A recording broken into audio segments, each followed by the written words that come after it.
2 h du matin, en plein centre de Paris. Un grave accident vient juste de se produire. Un scooter a été percuté de plein fouet par une voiture lancée à vive allure qui a grillé un feu rouge. Le choc a été d'une violence extrême. On va commencer de l'intersection pour les dégâts et pour tout, on va remonter au fur et à mesure. Voilà. Audrey est chargée de relever les preuves matérielles qui serviront ensuite à l'enquête. Ouais, c'est bon, nickel. Grâce à des témoins présents au moment de l'accident, le drame est reconstitué.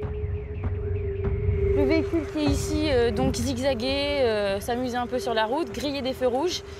Arrivé à l'intersection, il a percuté le 2 roues. Le scooter a un peu fait l'effet flipper, a percuté le taxi et est tombé au sol. Donc la victime est gravement blessée, elle a un trauma facial très important. Donc ses jours sont bien en danger. Et voilà, ensuite au niveau de la voiture, on a les personnes qui ont tenté de prendre la fuite. Donc elles étaient 3 à bord. On en a 2 sûrs d'interpellés et la 3e, c'est encore en attente. Voilà. La conductrice du scooter a 23 ans, elle lutte contre la mort. L'accident a eu lieu juste devant une antenne de la préfecture de police. 2 des 3 occupants de la voiture ont pu être rapidement interpellés alors qu'ils tentaient de s'enfuir.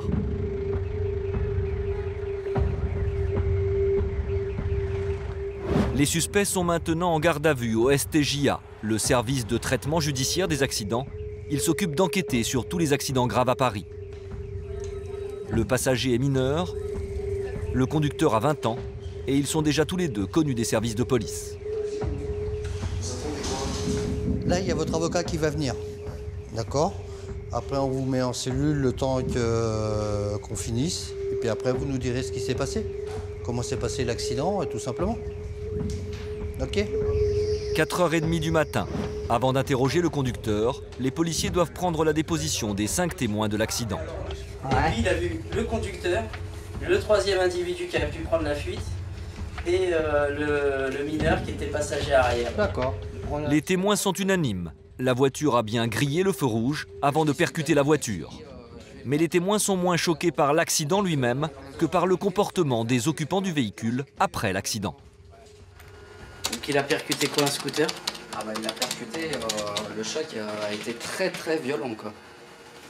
Ils étaient sur la voie de gauche et puis la victime s'est retrouvée sur la voie de droite quoi. Elle a fait un saut de 10 mètres. J'ai été voir directement la personne qui ne bougeait plus. Une jeune fille, je peux même pas dire si c'était une jeune fille quoi.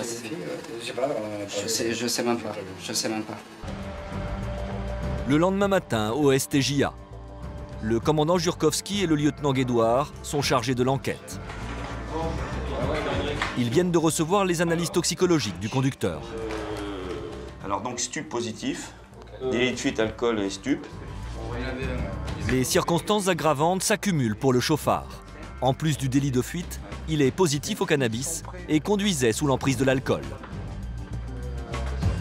Grâce à la vidéoprotection, les policiers ont aussi la preuve formelle qu'il a bien brûlé le feu rouge juste avant l'accident. Là, on voit la voiture est ici. Le feu est déjà rouge. Elle n'a pas franchi. Il est juste avant les passages piétons. Le feu est déjà rouge. La deuxième photo, on va la passer à la deuxième photo, nous montre que le feu est toujours rouge, qu'il a franchi le passage piéton et l'intersection. Voilà. Donc on a la preuve formelle que le feu était bien rouge. Voilà, le feu vert, ils arrivent comme des fous, ils défoncent tout. Hein. Le choc a été extrêmement violent avec malheureusement des traces de sang sur place qui laissent envisager le pire pour la victime, quoi. La jeune conductrice du scooter est toujours entre la vie et la mort. Elle n'a pas pu être encore identifiée. Mais les policiers ont maintenant tous les éléments pour commencer l'interrogatoire du chauffard. Il mangera après et vous le faites monter maintenant. Ok, merci. Le lieutenant Guédouard s'apprête à l'entendre. Dégage avec ta caméra. Le lieutenant veut commencer par lui faire avouer qu'il est passé au rouge, pour l'amener ensuite à donner le nom du 3e occupant de la voiture qui a pris la fuite. L'homme n'en est pas à sa première arrestation et le policier sait qu'il va devoir le mettre sous pression pour qu'il reconnaisse tous les faits. Donc si on vous auditionne, monsieur, c'est parce que les faits sont graves, très graves. Moi, je vais vous poser un certain nombre de questions et j'attends une réponse précise. Alors, vous êtes connu des services de police et de justice, monsieur? Oui. Alors, pourquoi? Pour des petites affaires de vol. Alors, c'est quoi ces petites affaires? On en parle. Oh, je me rappelle plus trop, mais je fais ça. Allez, longtemps que je fais ouais. ça. D'accord, enfin, ok. Parce que si vous prenez pour un con, il faut me le dire maintenant. D'accord. Je Alors je vous explique, monsieur. La dernière affaire, il y a 3 mois. 3-4 mois, la dernière affaire. Alors ne me prenez pas pour un jambon, s'il vous plaît. Alors ne me dites pas, je m'en souviens plus. Oh, vous criez, monsieur, Je vous le dis parce que vous mentez, monsieur. Là, vous jouez la détention provisoire. Je vous le dis comme ça, entre nous. Si vous voulez pas répondre, moi, c'est moi qui appelle le juge après. C'est pas vous, c'est moi. Oui, Et je saurai quoi le dire. D'accord, c'est bon, c'est bon. Voilà. Alors, c'est pas c'est bon, c'est oui, monsieur. Le lieutenant réussit à prendre l'ascendant sur le suspect. Est-ce que vous êtes connu sur des Avec l'aide du commandant Jurkowski, il espère maintenant lui faire avouer qu'il a bien brûlé le feu rouge avant l'accident. Il est arrivé un accident. Et comment ça s'est passé cet accident? Je suis passé vite au feu orange. Vous dites au feu orange? Ouais. Au feu orange, ouais. J'ai pas vu un scooter qui arrive de ma gauche et un pas que c'est passé vite. Alors, plusieurs témoins nous disent que vous aviez grillé les feux rouges. Les témoins, c'est de m'enfoncer en fait. Et ils vous connaissent pas, pourquoi ils voulaient vous enfoncer? Je roulais vite, certes, mais je n'ai pas grillé, tu vois. Bon. Alors, deux choses, bon, je pense que... Le chauffard refuse d'avouer. Le commandant Jurkowski décide alors de sortir la carte maîtresse des policiers. Un certain nombre de choses, de contradictions que vous nous avez dit, pour lesquelles on a des preuves formelles. Alors, premièrement, le feu que vous avez passé, la quai de Gèvres, il était quelle couleur? De quoi? Le feu quai de Gèvres, avant l'accident. Il était orange. Il était orange. Alors, je vous informe, il y a l'informatique, il s'avère qu'on a une photo parce que c'est un des seuls carrefours de Paris qui est doté actuellement d'un détecteur de personnes qui franchissent le feu rouge. Donc ça, je vous dis que le feu était rouge, et on va vous le prouver, c'est-à-dire qu'on va vous montrer devant vous une photo. Donc déjà là, vous nous avez menti en disant que c'était orange. Donc je repose ma question. Plusieurs témoins nous affirment que vous aviez grillé plusieurs feux rouges. Qu'est-ce que vous me répondez? Oh, je sais pas, je dois en griller un, mais il faut pas dire plusieurs.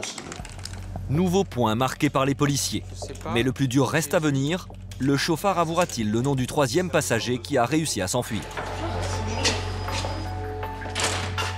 Le pronostic vital de la jeune conductrice est toujours engagé, mais grâce à son téléphone portable, les policiers ont pu joindre certains de ses amis. Elle aime porter une gourmette, Elodie. Ouais. Ça vous parle déjà là? Oui, ça parle, oui. Voilà. Et bon, elle a été accidentée gravement.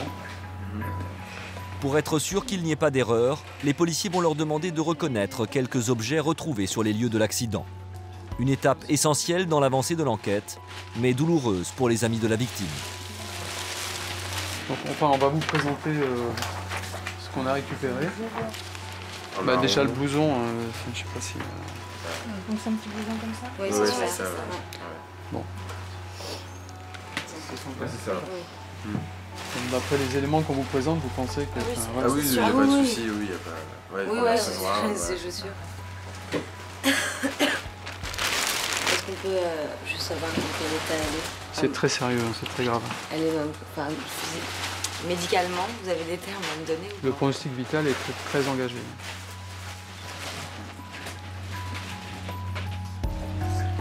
Vous le connaissiez de la famille? Vous avez ses coordonnées? Les policiers peuvent enfin mettre un nom sur la victime. Il s'agit d'Elodie, 23 ans.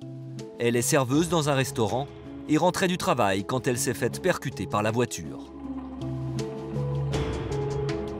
De son côté, le lieutenant Guédouard poursuit son interrogatoire pour connaître l'identité du 3e passager de la voiture, coupable de délit de fuite et non-assistance à personne en danger. Moi, je veux un nom et un prénom. Mais je sais pas c'est qui. Je veux un nom et un prénom, Je sais pas monsieur. c'est qui. Bah, t'as pas de souci, mais je vais le marquer.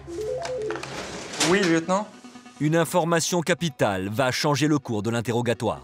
D'accord, entendu. Très bien. Merci. Voilà, la personne est décédée, il y a un prélèvement d'organes qui est demandé. C'est terminé pour elle. Malheureusement. Ce que je viens de vous dire, ça vous inspire quoi? Pardon? Vous avez honte? Bah, je pense que j'ai fait la plus grosse connerie de ma vie, je pourrais jamais. D'accord. Alors, comment elle s'appelle cette personne? Je sais pas. Moi, je vous demande de réfléchir, monsieur.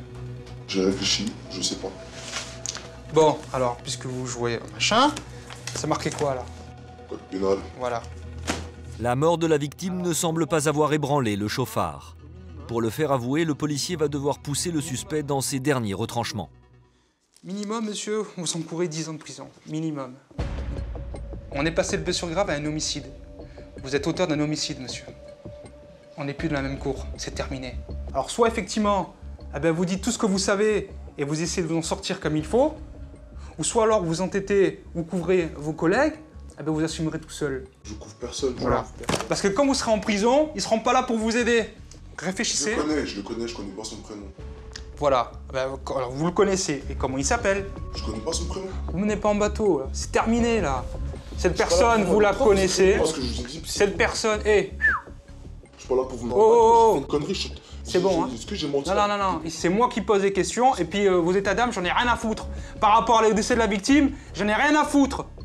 Il y a une fille qui est morte, il y a une famille qui est déchirée. C'est terminé, on ne pourra plus venir en arrière. C'est ça qu'il faut penser, monsieur. C'est pas le reste. Vos amis, ils en ont rien à foutre de votre gueule. Alors je reprends. Comment s'appelle cette personne? Je sais pas. Monsieur, solennellement, on va vous demander si vous connaissiez ou pas la personne qu'on a à la voiture et je vous informe qu'on va avoir des éléments pour l'identifier. Et donc, on va savoir si c'est votre ami et qui il est. Et là, il faudra nous expliquer pourquoi vous ne nous avez pas donné son nom. Alors, je vous redemande une dernière fois, monsieur, et mon collègue officier de police judiciaire va le noter. Vous le connaissez ou vous le connaissez pas? Vous voulez nous donner son identité ou pas? Je le connais.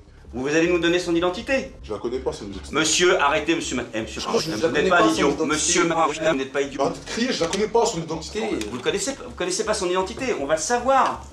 Je connais pas son Après identité. 2 longues heures d'interrogatoire, Ouais, j'ai menti. le suspect finit par craquer. Bon, ça m'appelle.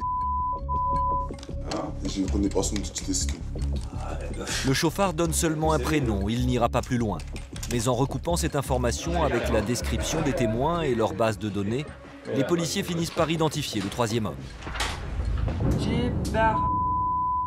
Ah oui, ça correspond. Si c'est lui là, ça correspond. Hein. Et c'est lui, hein. Ok. C'est lui, hein. Voilà. Bon, ça y est, par les regroupements, on a pu l'identifier. Voilà. C'est le troisième qui nous manque.